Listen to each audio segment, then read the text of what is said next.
Bien, hermanos de Iglesia Redimidos, tengan un feliz sábado. Las primeras horas de este sábado, ya viernes de noche aquí en Honduras, les mandamos un fuerte abrazo a todos, que este día sea de bendición para todos ustedes.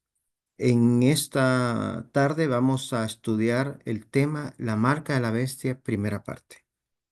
Pedimos que Dios tome control entonces de los equipos, de las señales y que nuestro Señor Jesús esté al lado nuestro, con sus ángeles, abriendo nuestro entendimiento para poder entender esta verdad que vamos a estudiar en esta noche. Antes de empezar, tenemos una pequeña oración. Padre amado, gracias damos, Señor Santo, por tus bendiciones, por tus cuidados, por este día sábado que nos estás dando, este descanso, Señor Santo. Hoy vamos a estudiar un tema importante acerca de la marca de la bestia. Vamos a entender en realidad qué es todo lo que abarca la marca de la bestia. ¿Será simplemente el domingo o habrá algo más detrás de ella? Bendícenos, oh Señor Santo. Quédate con nosotros. En Jesús lo pedimos todo. Amén. Bien, comenzamos entonces con Daniel 2. Mire lo que está pasando en Daniel 2. En Daniel 2, el rey Nabucodonosor tuvo un sueño. Él sabía que ese sueño era muy importante, pero no recordaba qué es lo que había soñado. Pero había gente que trabajaba ahí para él, que estaba bajo su planilla, que decía poder interpretar sueños. Cuando el rey entonces los llamó para que les revelara y les interpretara el sueño, pues obviamente no pudieron hacerlo. Así es que el rey se molestó mucho y decretó que todos los sabios del reino de Babilonia perecieran. En ese grupo de sabios iba incluido obviamente Daniel y sus amigos, que recién venían graduándose de la universidad. Así es que ellos tuvieron un poco de gracia para con el rey y también con el jefe de los eunucos y pidieron tiempo para orar, para que Dios fuera que revelara este sueño. Así fue como entonces se les concedió el tiempo, oraron y Dios les reveló a Daniel este sueño. Y esta fue la revelación, lo que ustedes están viendo en pantalla. Tú, oh rey, le dijo Daniel, eres aquella cabeza de oro. Babilonia iba a representar la cabeza de oro. La estatua, como ustedes pueden ver en pantalla, eran de diferentes materiales. El pecho y los brazos iban a ser Medo-Persia. Luego el vientre iba a ser el imperio de Grecia. Las piernas de hierro, el imperio romano. Y los pies, lo que es las naciones modernas hoy de Europa y la Roma papal, en parte de barro y en parte de hierro. Esa era la estatua y el sueño que Dios le reveló a Daniel y se lo explicó entonces al rey Nabucodonosor. Avanzamos. Vamos entonces al capítulo 3. El rey quedó sorprendido cuando supo eso y le dio honores y todo a Daniel, pero con el pasar del tiempo me imagino yo que su manera de pensar fue cambiando y ya no le gustó mucho aquel sueño. Dice, ¿cómo es que mi reino va a parar? ¿Se va a terminar? No, no, no, eso no me gusta a mí. Y entonces él se propuso construir una estatua toda de oro. ¿Qué simbolizaba esto? Pues que el imperio de Babilonia nunca iba a terminar. Recordamos nosotros el sueño porque no era solamente a que llegabas a los pies. Recordamos que había una piedra cortada no con mano humana que golpeaba esos tobillos, que golpeaba esos pies y se caía la estatua. Esa era la segunda venida de Cristo. Sin embargo, en el capítulo 3 lo que está definiendo es que ya no están esperando la segunda venida de Cristo. Y este es eh, una lección también que podríamos aprender para nuestros días. La Biblia nos habla de la segunda venida de Cristo. Mateo 24 nos habla de las señales. Daniel y Apocalipsis enseñan esas profecías. Isaías también. Sin embargo, hoy en día el mundo está diciendo, no queremos saber todavía de la segunda venida de Cristo.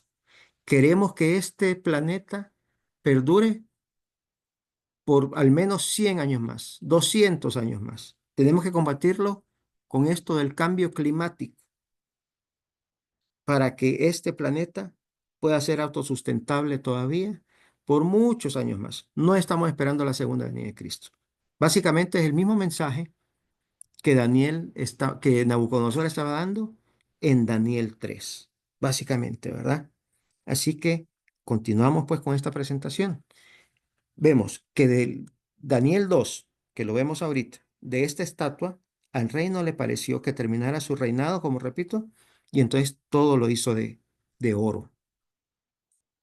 Y vamos a ver entonces qué dice la Biblia en Daniel 3.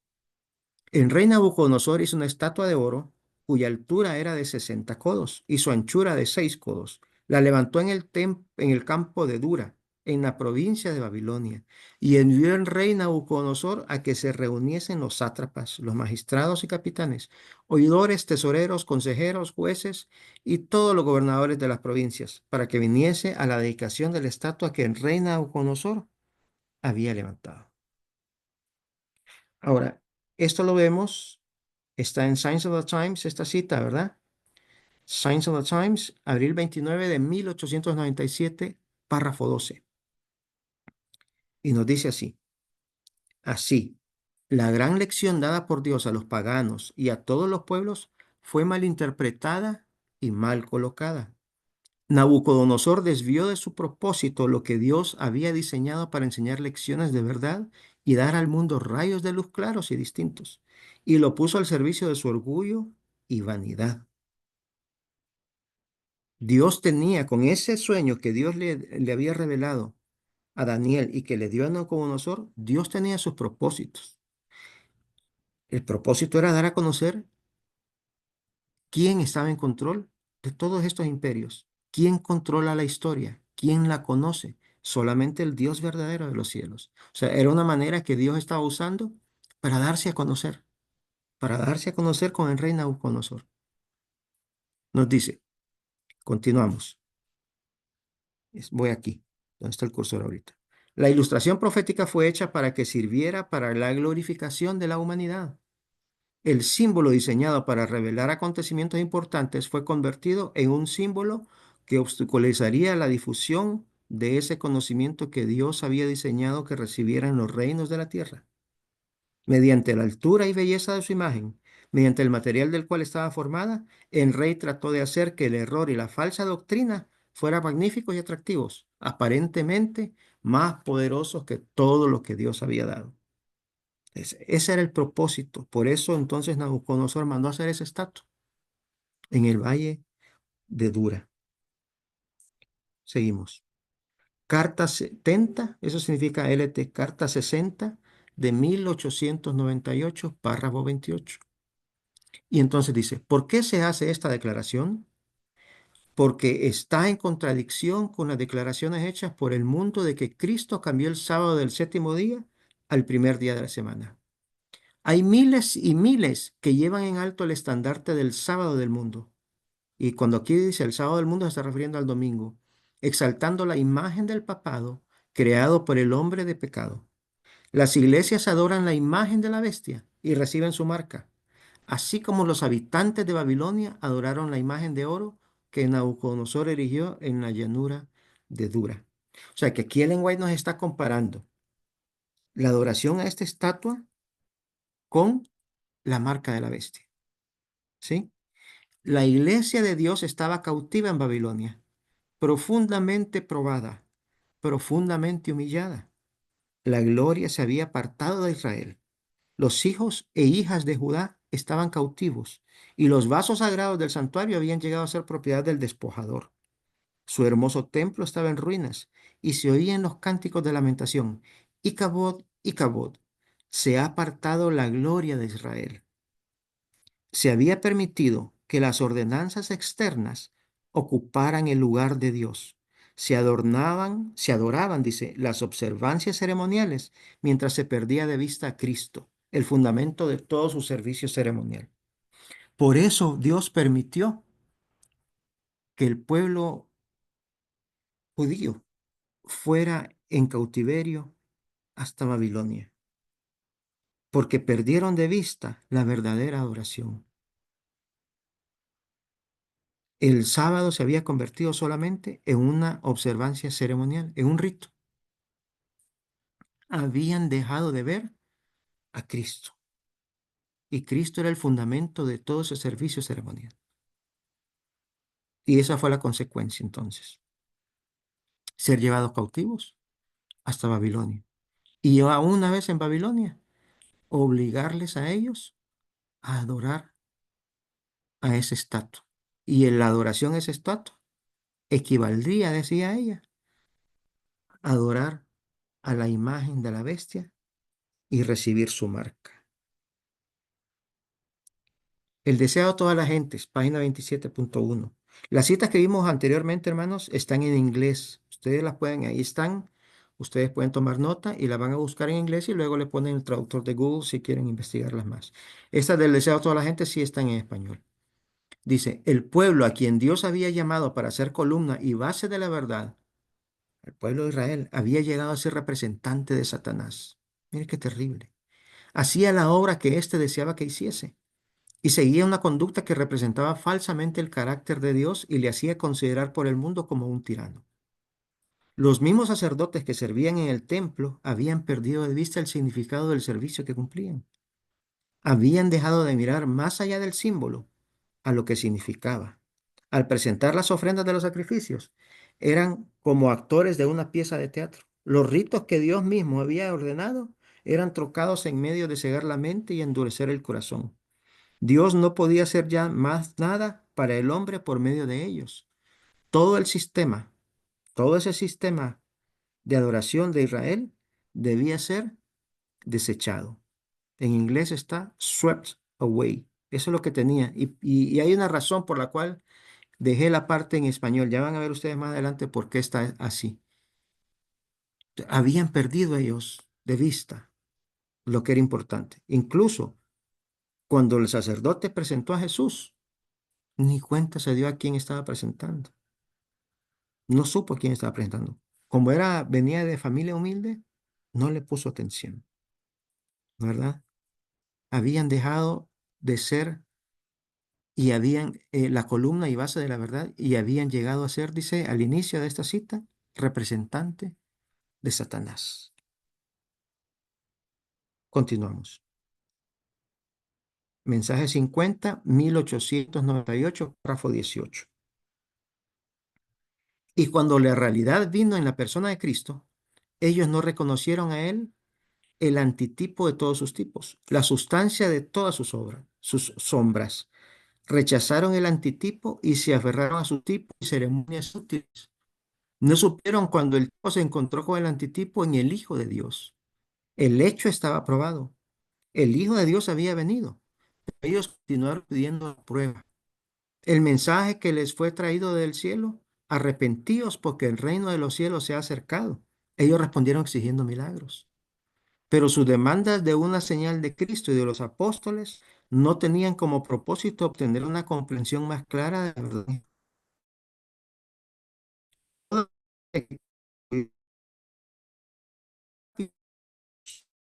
Hasta el día de las judías requieren de uno adaptado a todas sus imaginaciones intuitivas a restaurar el derecho a la tierra santa. Miren lo que sucedió. Vino Jesús, reconocieron también. No han querido que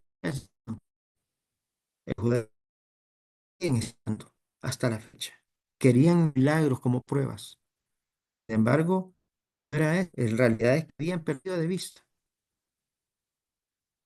y todo, ellos tenían prejuicios y todo estaba basado ellos en sus prejuicios, en los conceptos que ellos creían que eran correctos. Estaban prejuiciados. Satanás los había engañado. De 15:20. Ahora, el motivo por el cual ellos perdieron de vista a Cristo, perdieron de vista a Dios, es el 20:20. Y sacrificar mis días de reposo y sean por señal entre mí y vosotros, para que sepáis que yo soy Jehová vuestro Dios. Esa va a ser la señal, santificando el día de reposo. Ahorita ya es día de reposo, hermano. Que sea esa una señal que nos identifique a nosotros. Mire lo que dice acá en el espíritu de profecía. Tomo 4 dice. El cuarto mandamiento que Roma ha procurado dejar de lado es el único precepto del Decálogo que señala a Dios como el creador de los cielos y de la tierra, y que distingue así al Dios verdadero de todos los dioses falsos. El sábado. El sábado distingue así al Dios verdadero de todos los dioses falsos. El sábado fue instituido para conmemorar la obra de la creación y así dirigir las mentes de los hombres hacia el Dios verdadero y viviente. Ese es el propósito del sábado, del verdadero sábado. Así se guarda de verdad cuando vamos a adorar al verdadero Dios. Por eso dice que va a ser una señal entre mí y vosotros. Nos separa el sábado de los dioses falsos. El hecho de su poder creador se cita en las escrituras, leo acá, el hecho de su poder creador se cita en todas las escrituras como prueba de que el Dios de Israel es superior a las deidades paganas. Si el sábado se hubiese guardado siempre, los pensamientos y afectos de los hombres se habrían dirigido a su creador como objeto de reverencia y de oración, y nunca habría habido un idólatra, un ateo o un infiel. Si se hubiera guardado correctamente, dice, no habría idolatría hoy en día, no habría ateísmo, no habrían infieles.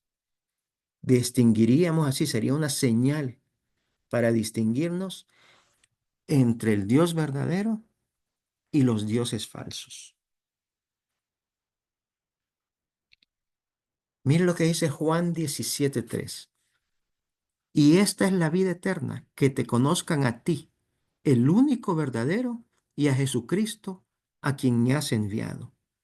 Cuando el pueblo de Israel, cuando el pueblo judío dejó de conocer al Dios verdadero y al Hijo, no reconoció al Hijo, a quien él había enviado, el sábado perdió su razón de ser.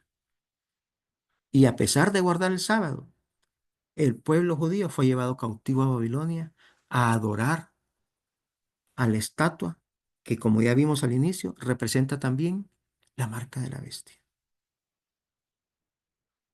Dejó de ser la señal para identificarlos, para separarlos de la idolatría. Mira esta siguiente cita. Dice,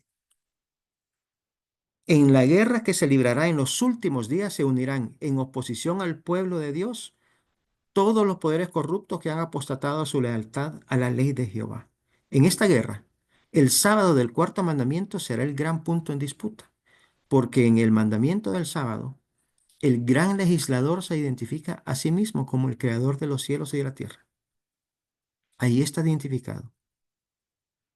Guardando el sábado nos lleva a identificar al verdadero creador, a conocer al verdadero Padre y al verdadero Hijo. Juan 17:3. En eso consiste la vida eterna. Y ese, deseo a toda la gente, es página 250.1. Dice, ninguna otra institución confiada a los judíos propendía tan plenamente como el sábado a distinguirlos de las naciones que los rodeaban. Dios se propuso que su observancia los designase como adoradores suyos. El sábado había de ser una señal de su separación de la idolatría y de su relación con el verdadero Dios. Entonces, el sábado tenía esa característica. Pero entonces el domingo, y no estoy leyendo, solo estoy explicando ahorita, el domingo entonces vendría a ser lo contrario al sábado. Entonces vendría a ser una señal de idolatría y una separación del verdadero Dios. El domingo vendría a ser eso, una señal de idolatría, hay idolatría ahí, y una separación del verdadero Dios. Repito lo que está en rojo acá. El sábado había de ser una señal de su separación de la idolatría y de su relación con el verdadero Dios. Ese era el fin del sábado. Ese es el propósito del sábado. Llevarnos a adorar, quitarnos la idolatría y llevarnos a adorar al verdadero Dios, al Creador. Nos lleva a conocer al verdadero Padre y al verdadero Hijo, al que es presentado en la Biblia, engendrado y no coeterno. Pero a fin de santificar el sábado, dice la cita, los hombres mismos deben ser santos. Por la fe deben llegar a ser partícipes de la justicia de Cristo. Miren qué interesante. El sábado nos lleva a ser partícipes de la justicia de Cristo. Cuando fue dado a Israel el mandato, acordarte has del día de reposo para santificarlo, el Señor también les dijo, habéis de serme varones santos. Entonces, el sábado, esa justicia, ese descanso, tiene que ver también con la justicia de Cristo. Somos justificados por fe, por Cristo Jesús. Cuando en realidad aprendemos eso, aprendemos entonces a aceptar esas verdades del sábado y aprendemos a tener por fe el descanso que el Hijo tuvo. Continúa la cita.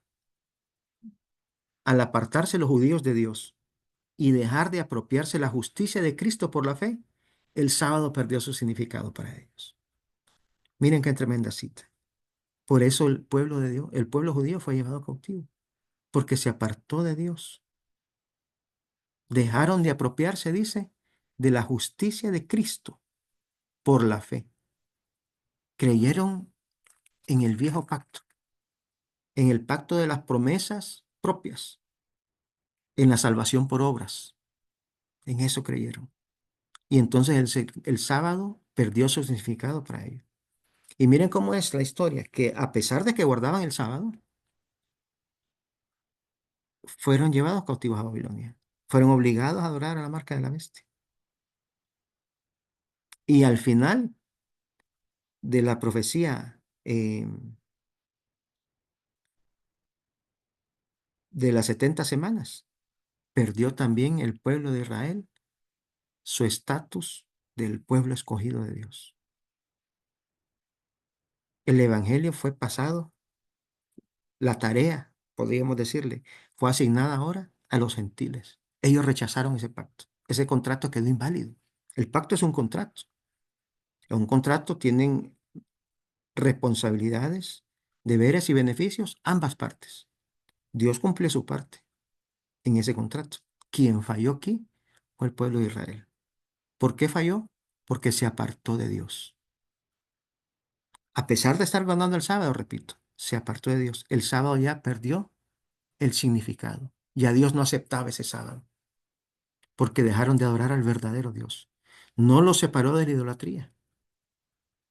¿Será que está sucediendo lo mismo hoy en día, hermanos, con la iglesia adventista? ¿Será que están creyendo la corporación adventista en idolatría? Y a pesar de estar guardando el sábado, Dios no acepta ese sábado. Interesantes pensamientos. Entonces, vamos aquí a lo que sucedió en 1888 en la iglesia adventista del séptimo día. 1888 se presentaron dos jóvenes, Wagner y Jones, con un mensaje de justificación por la fe en Minneapolis. Allí estaba presente Ellen White. Ella escuchó estos mensajes, los abrazó, los aceptó, pero la mayor parte de la dirigencia rechazó esos mensajes. Y ocho. ¿Qué sucedió en 1888? Habían dos jóvenes adventistas, de apellidos Wagner uno y Jones el otro. Ambos llegaron a Minneapolis. En Minneapolis, en Estados Unidos, se está llevando a cabo una conferencia, una asamblea. Ellos llegaron ahí. Allí estaba presente Ellen White. Y llevaron un mensaje de justificación por la fe.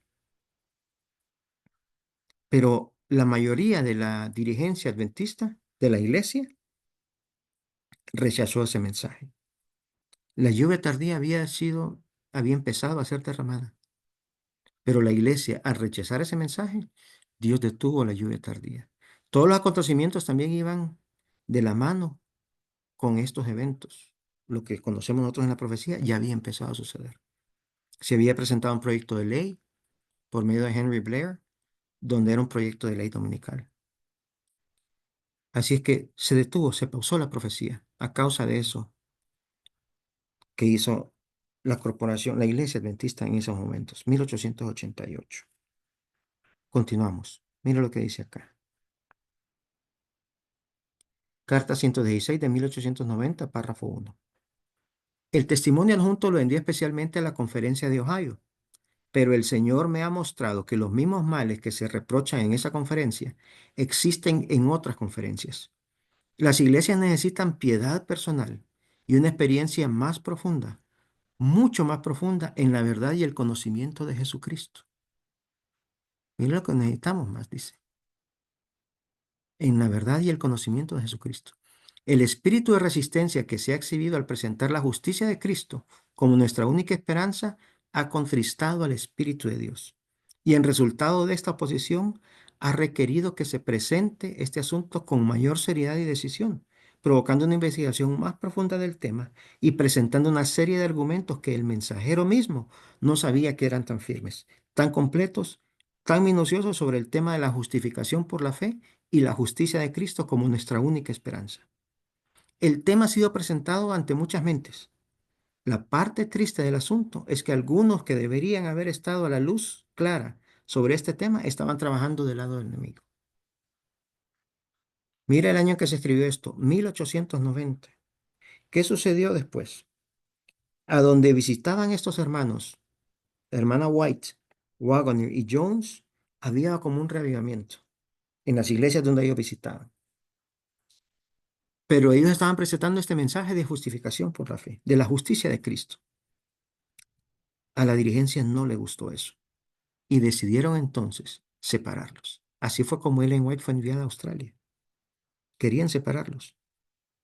Si no me equivoco, creo que fue Waggoner que fue enviado a Inglaterra y Jones lo dejaron en Estados Unidos. Pero fue por haber rechazado el mensaje de la justicia de Cristo. Y mira, el año es interesante, 1890. ¿Qué sucedieron un poco tiempo después al haber la iglesia rechazado ese mensaje de la justificación por la fe y la justicia de Cristo? Vino la apostasía omega. Vino la apostasía omega, mis hermanos.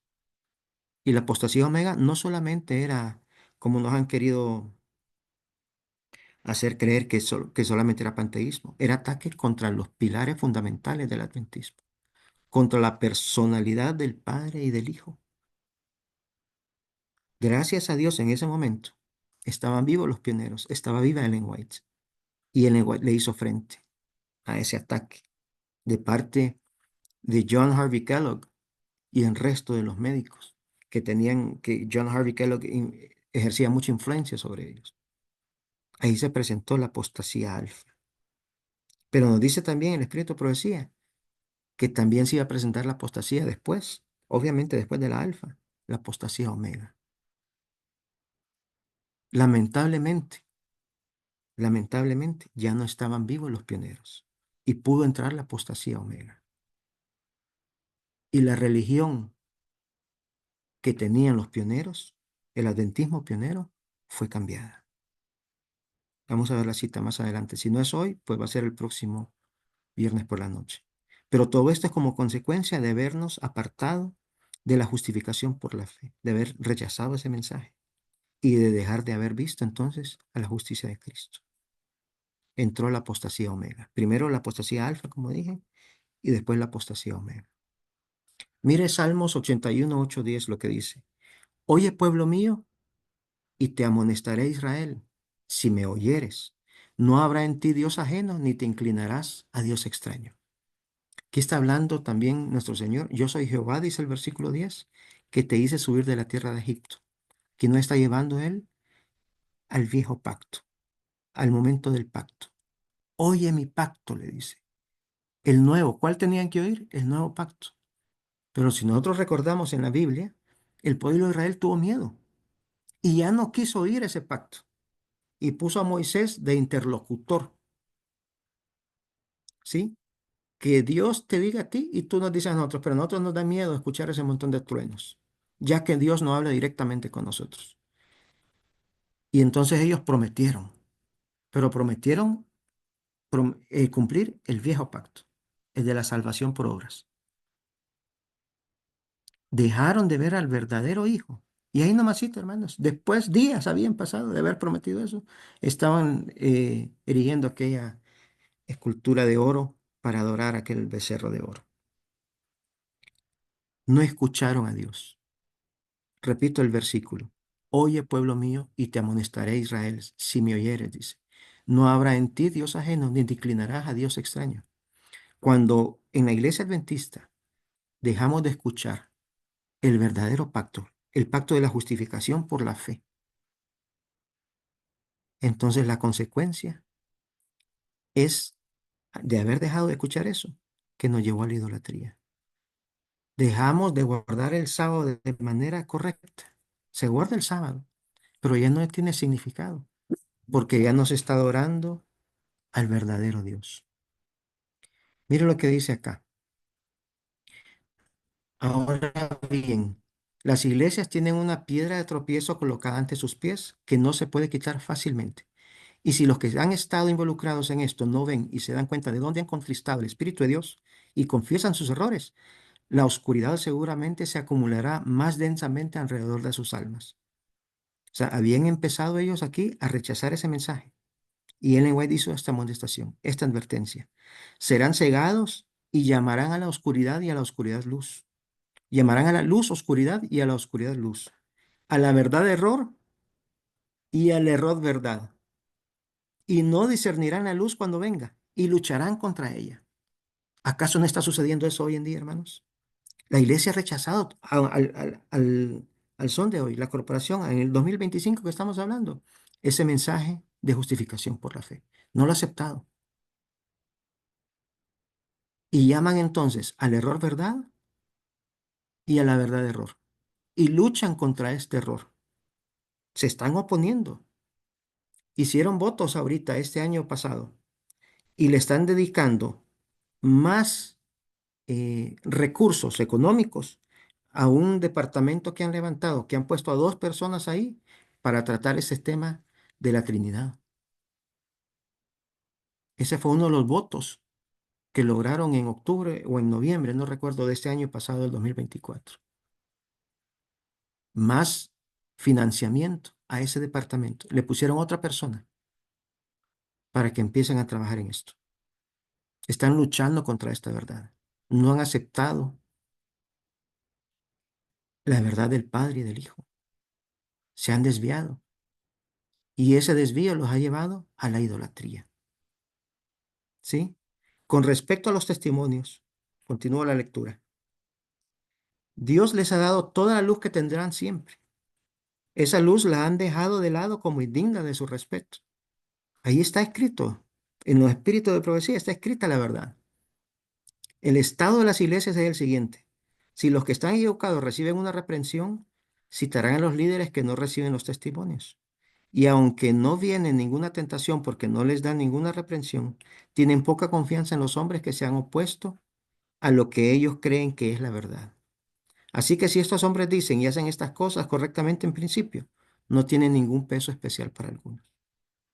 Así, la parte en rojo, la obra del enemigo ha hecho lo que ha hecho que la obra de Dios sea de poca importancia. Por eso no avanzamos, hermanos, con la corporación adventista en el mensaje de los tres ángeles. Por eso la iglesia ha dejado de predicar la verdad presente. Por eso se ha convertido en siervo malo. Al dejar de predicar verdad presente, de dar la comida a tiempo, se convierte en siervo malo. Y tiene todas las características del siervo malo. Hiere y persigue y señala y es grosero y lucha contra el siervo bueno. Le llama disidente, lo expulsa de la iglesia. Nos tratan como que si tuviéramos lepra. Nos cierran los púlpitos y no quieren tener nada con nosotros. Así están actuando y es por eso, porque no han aceptado el verdadero mensaje de justificación por la fe. Han dejado de ver eso, han dejado de ver al verdadero Dios y al verdadero Hijo. Están creyendo en una Trinidad, están creyendo en idolatría. Nunca podrán ser sellados, hermanos. Repito, la gente que está en la corporación adventista, si no sale de esa manera errónea de pensar, nunca podrá ser sellada, nunca va a poder recibir la lluvia tardía, porque están violando el primer mandamiento. No tendrás dioses ajenos delante de mí. Y la Trinidad es eso, es idolatría. Entonces, a pesar de que estén guardando el sábado, a pesar de que sean vegetarianos, quizá algunos, inclusive algunos pueden haber salido de las ciudades y vivir en el campo. Si están adorando falsamente, si están adorando a la idolatría, van a recibir también la marca de la bestia. O sea, la marca de la bestia es más que el domingo, más que el sábado.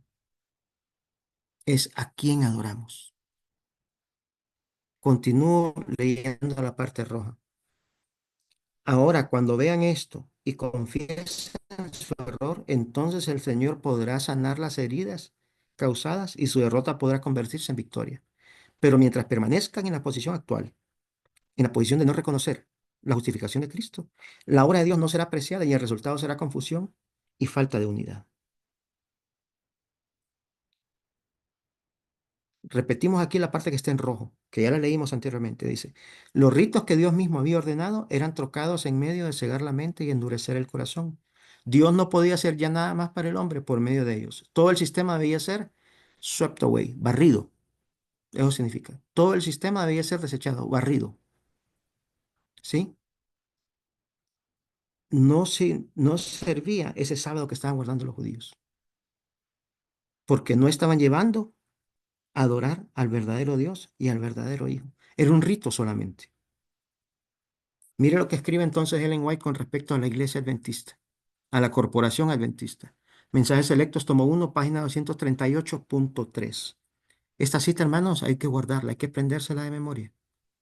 Dice, el enemigo de las almas ha procurado introducir la suposición de que había que de realizarse una gran reforma entre los adventistas del séptimo día y que esa reforma constituiría en renunciar a las doctrinas que están en pie como las columnas de nuestra fe y que había de comenzar un proceso de reorganización.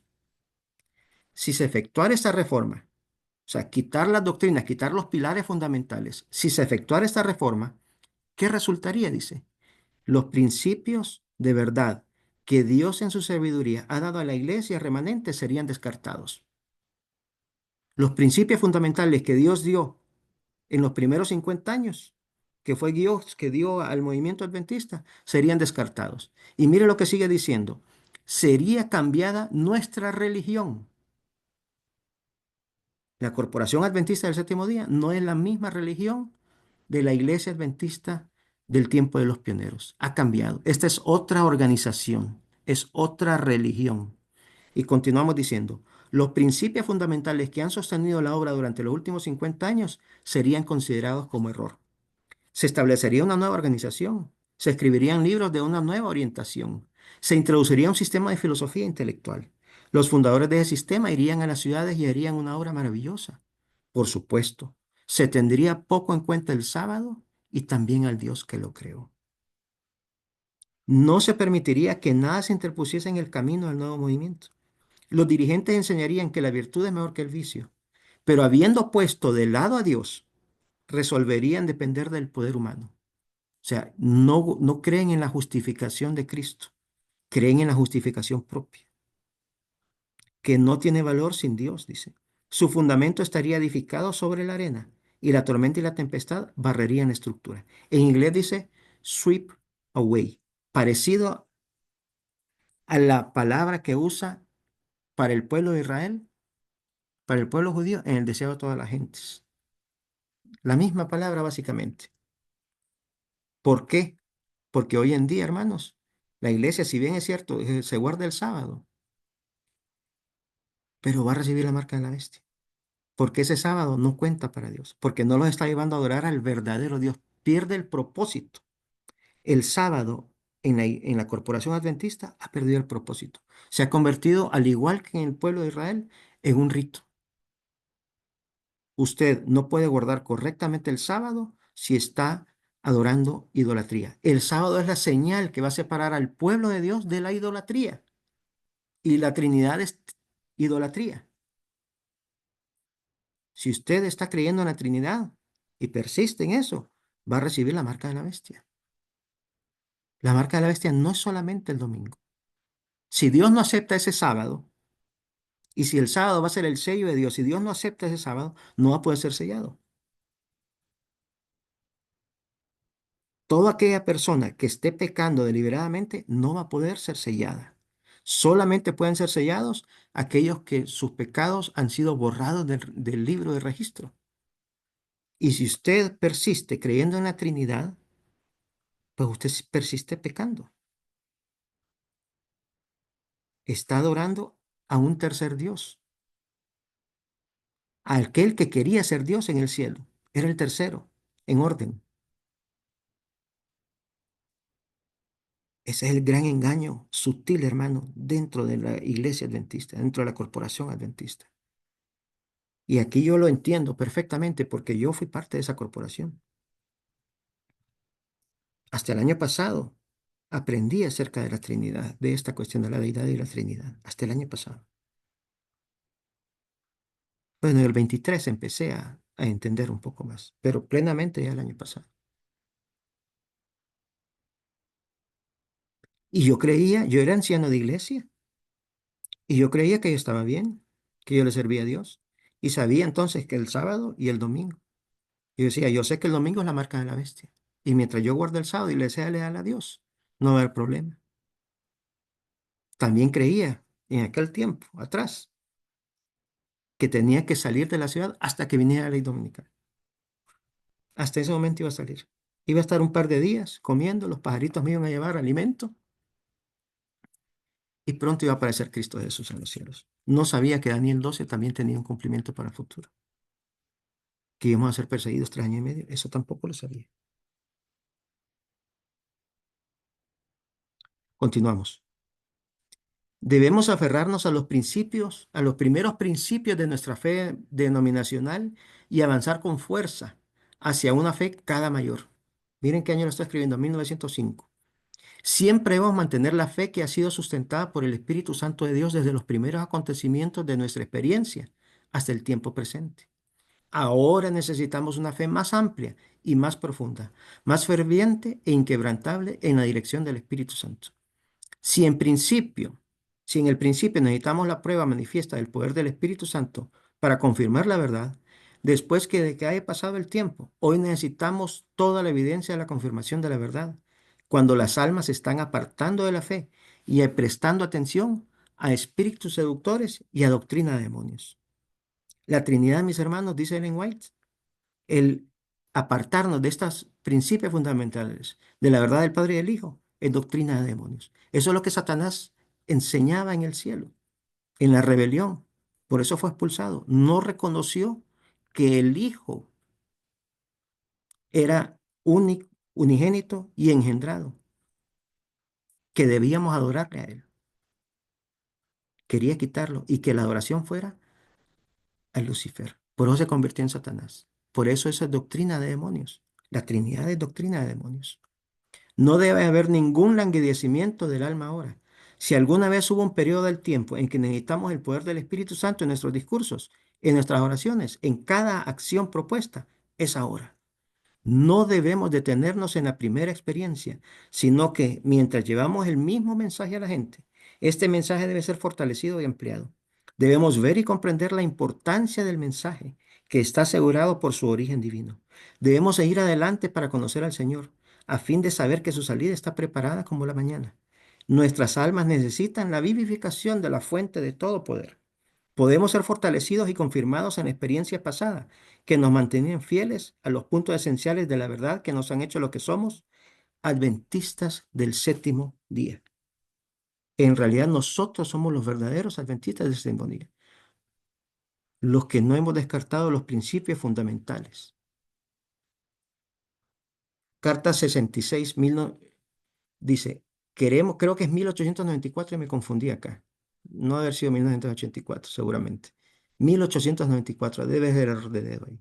Queremos esa comprensión completa y perfecta que solo el Señor puede dar. No es seguro contraer el espíritu de otro.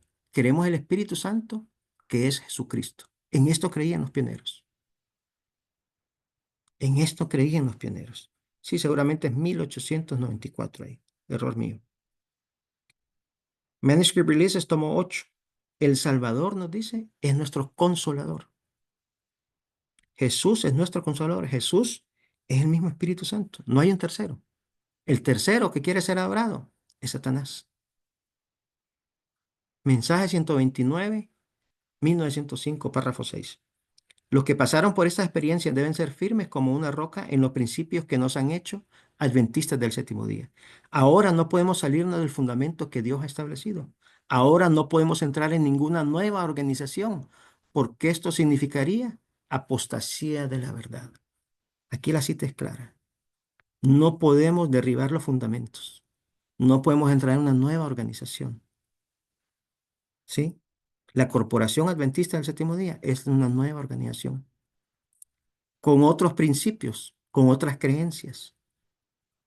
Ya no creen en la verdad del Padre y del Hijo. Por ende, el sábado que están guardando deja de tener eh, aceptación para Dios. Están adorando a la idolatría. Convirtieron el sábado en un rito y entonces están apostatando contra la verdad. Esa es la apostasía omega, mis amigos, mis hermanos. Carta 60.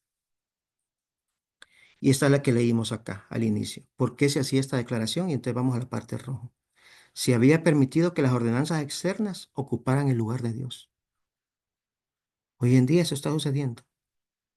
¿Y qué es más importante? ¿El día que adoramos o a quién adoramos? Hoy en día la corporación adventista está guardando el sábado, pretendiendo adorar a Dios, pero en realidad está adorando a una Trinidad. Es más importante, mis amigos, mis hermanos, a quién adoramos que el día. No significa que no debemos de guardar el sábado, no, no es eso, pero se pierde el sentido cuando estamos entonces adorando a un falso Dios. Se adoraban las observancias ceremoniales mientras se perdía de vista a Cristo, el fundamento de todo su servicio ceremonial. Eso está sucediendo hoy en día. No queremos reconocer que Jesús es el Hijo literal engendrado de Dios. No, no puede ser engendrado, tiene que ser coeterno, porque si no, no creemos entonces en la Trinidad, y si no creemos en la Trinidad, vamos a ser llamados secta por el resto del protestantismo. Ese es el problema, ¿sí? Y entonces estamos en apostasía, la apostasía omega. Mire lo que dice, hermanos, Salmos 81, 8 y 10. Ese versículo ya lo leímos anteriormente. Oye, pueblo mío, y te amonestaré Israel, si oyereis el nuevo pacto, el que Dios dijo, no habrá en ti Dios ajeno. Si creemos en la justificación de Cristo, no vamos a caer en la idolatría y vamos a poder recordar el sábado de una manera correcta. ¿Sí? No habrá en ti Dios ajeno, ni te inclinarás a Dios extraño. Yo soy Jehová tu Dios, que te hice subir de la tierra de Egipto, nos dice. O sea que aquí nos está llevando a ese pacto, este versículo. Y continuamos entonces ya para finalizar